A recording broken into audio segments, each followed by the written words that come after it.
What are your personal thoughts on this whole field? Because you definitely have learned some things about it. Well, through my experiences over the years, science is avoiding this. It's from my perspective, it's a cover up. Okay. Anybody involved in the UFO subject, we know the governments have lied to us for decades about UFOs, and suddenly now, oh yeah, they're real now, and they're just do what they can to control the flow of information, through their whatever tactics, manipulation, all that stuff.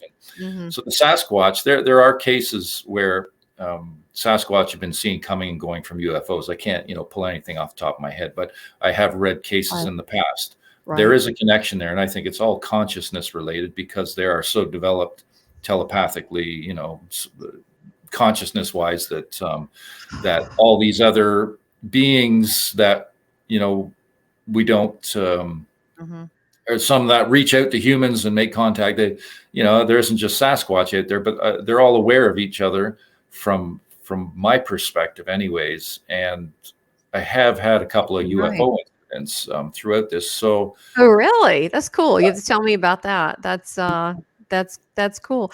But that makes sense. Consciousness, since I started having all these UFO experts on and so forth. I saw two massively large, and my husband saw it with me, going to Asheville to the mountains, and it was a fleet. And there's no doubt that's what it was.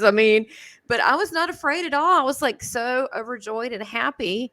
It might be a strange reaction. There was no fear whatsoever at all. I was actually very touched, and I really was upset and sad when they left. I was really wanted them to land. I can't explain these feelings, but I saw it again 2 months later in my backyard, and it was massive. And then it was gone. It was huge and detailed. It shocked me because the detail, but then I'm looking at it, and then it was there for a few minutes. I had to actually speak out loud and go, that's nothing that doesn't, that looks like a mothership. I kind of started laughing because I'm going, this is not a helicopter. And I laughed about it. It was there a few seconds and then it left. But that was interacting with me, with my consciousness, because I was raised enough, my consciousness raised enough to go, hey, I'm open to this. Maybe this is real. And so, and I am. So I think that they also look for profile types of people that are, because other people's reaction might have been fear. I was very upset they didn't land. I wanted to give them all hugs. So tell us about, you're out in the woods a lot. Is that where you saw your UFOs? Well, first, I just want to mention that, as I mentioned, science is avoiding this. They have been, forever. And there's why do you think? Why do you think? Well, because the powers that be, they have no control over this, right? So they don't want us. Got it. Yeah, and from what I'm seeing, my perspective, Sasquatch, we are, and I've had experience to show me this too, that they are in the midst right now of exposing their existence to the human race. There's more and more people being contacted by them. I talk to people all the time, so I'm very, very deep in this subject. I speak to a lot of folks because of my experience, and it's shown me that we are in the midst of their reveal. So this is not a discovery; it's a reveal.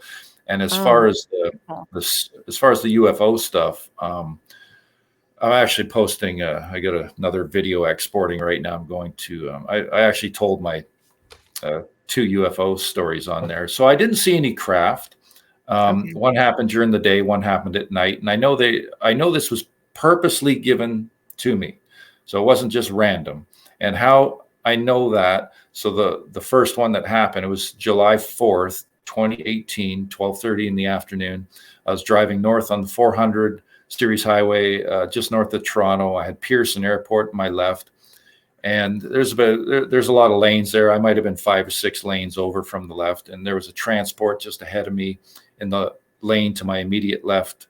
I think there was a vehicle behind that. So there, and I took note that it was a cloudless sky. It was so clear. If there was anything, it was extremely high in the atmosphere. There was no loud or no low cloud cover whatsoever. It was just beautiful, clear, sunny day. So I was driving, and suddenly a large shadow passed over top of me.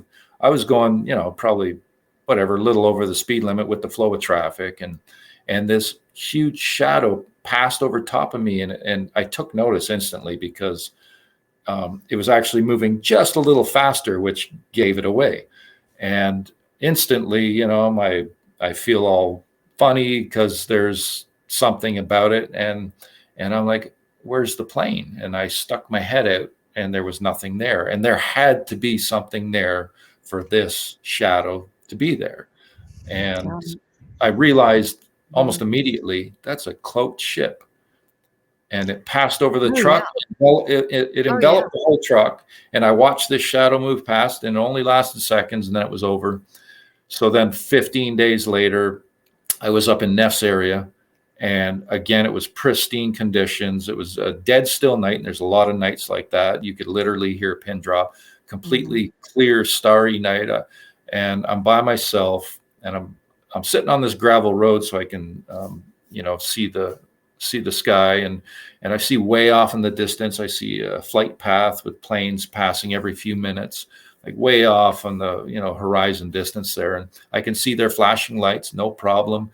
I can hear the roar of their engines pass shortly afterwards, not a problem, clear as day. And then I suddenly see this bright light, and it looks like a big plane pointed directly at me from way off in the distance, like that they were. And then it came towards me, and it ended up passing. I noticed almost instantly that there was no flashing lights on it. So I stood up and I watched this thing as it got closer, and it ended up passing over the road. Could have been a couple 100 yards down the road from me, 100, 200 yards roughly. And I estimated maybe a couple 1,000 feet in altitude. I'd done a bit of skydiving, so rough guesstimate. And it was just this massive light. I didn't see any craft because it was just this bright light, and it passed over top of the road I was standing on, and it was dead silent, not a sound coming from this thing. So, like I said, it was no craft seen, but it was no drone. There's no, it was dead silent. So, no, I got it. So, you've got the anti-gravity, you've got the anti-gravity, or they can pop in like a rubber band. I met Bob Lazar years ago, 25 years ago, and he was talking about how they move. So that one I saw where it popped in and popped out, that's what it did. The other ones were different. They kind of slowly went, and then they pop, and then they kind of snap. But I guess there's different technologies depending where they are. But yeah, I think they're making themselves known more too. So again, too, with the one in the daytime, because it showed a shadow,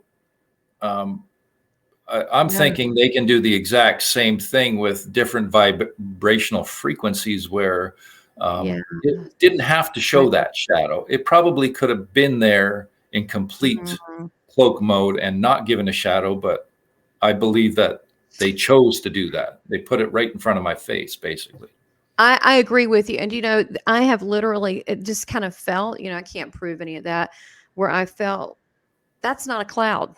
That looks like a cloud, but it feels like to me, it's only happened once or twice, but like cloaking. And I think that, that they're looking for people that are receptive or open, because you got to think both our reactions. I was very welcoming, actually, and very, I was just in awe, and I was just appreciative. I didn't freak out. It almost felt natural. I can't really explain that, but yeah. So I think they kind of look for, to show to people. I think we have a frequency, I guess is what I'm saying. They may have a frequency, but we have a frequency too. And I think that they know who they can reveal these things to as well. Yeah. Yeah, I agree. Yeah. So they choose. Yeah. Yeah, the Sasquatch, or whether it's ETs, and you're right, the ETs, the higher level ones, would be higher level, like the Sasquatch, as far as intellectual, with the quantum and the energy. Which, if Sasquatch can do that, then think about the ETs. They could do that. They could cloak. They could see what's going on. They could the same thing. And so, Yep. one thing I didn't ask, orbs. Why are orbs seen many times with Sasquatch? Well, they're directly related to Sasquatch presence, and I have witnessed them both indoors and out on several occasions, in real time, as well as after the fact. I photographed them too, right? But I have the most fascinating one was it's like a red plasma type orb, and it was witnessed by the cottage owner and his girlfriend previously in the woods. But they said it was like this row of lights, and it turned into a red translucent doorway, and like rectangular doorway in the woods. So when it showed up again, I was there, and something weird happened, right? Just the owner acting out of character, and then suddenly this thing showed up, and I had grabbed him by the shoulder because we're in the woods looking back down towards the cottage, and I grabbed him by the shoulder when it showed up because he didn't see it yet. And I said, "What the hell is that?" And he's like, he was like super excited. That's it, that's what we saw. And we watched this thing. I can't remember the exact date on that, but I have the audio. It felt like 5 minutes, but I think it was a lot longer from what I recall, but listening back to the audio. So it was this bright red nucleus with a red translucent perimeter around it, and it would pulsate slowly. It looked to maybe about up to 4 feet in diameter, and pulsate bigger and smaller, and it started doing this dancing, up and down, back and forth, and it felt otherworldly. It looked otherworldly, and it was very just extremely amazing to see this thing. And at one point, I had taken one single footstep to get a closer view, and poof, shows over. Wow. Oh, well, so do you think that okay, this is not what a normal orb like around a spirit, person, or activity. This is something that was orb-like, but was it a life force, or was it a, so to speak, like a vehicle? I know sometimes when people pass, they'll see orbs, but it's actually kind of like their little vehicle now. It's like, boop, gotta go. And so, what do you think it is? Or do you know? That I don't know, but I believe that there's consciousness involved there, and Same thing. There's intelligence, cognizance, perhaps a travel device. I think they have the ability to shift their vibration down to their light source, right? Apparently we're all loving light energy at our purest form, right? So they already know this, and I think they know how to manipulate that and to change into their physical, right, to their light source. It's my belief anyways. You know what? That hits me right there in the heart, and that feels right.